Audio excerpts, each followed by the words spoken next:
Crush risk can occur in an EWP in that platform when we're working in an environment maybe that we're not familiar with.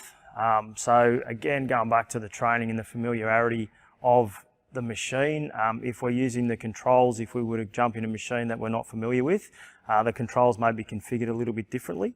So a movement of a lever and we think we're going to go a certain way could send us the other way.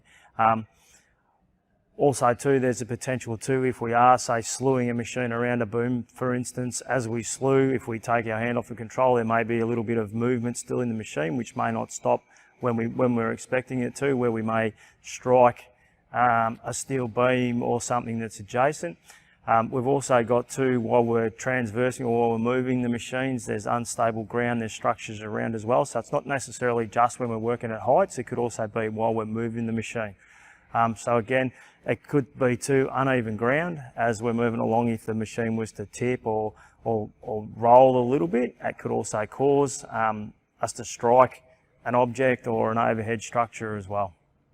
One of the key things that we want to be careful of is around those crush risks and to try to prevent that from happening is travelling with the machine lowered, so not travelling while it's raised. Obviously when it's up in the air there's more of a chance of us hitting overhead structures.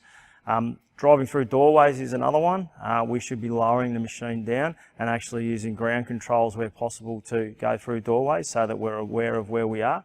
And also too, when we're working, a lot of times too, we may be looking at what's on the ground or where we are in relation to the ground and moving the machine rather than looking at what's above us. So if we are concentrating on things on the ground or making sure that we're going to miss something or work around whatever it is on that ground that's obstructing the machine's path, that also too could cause us to strike something up above.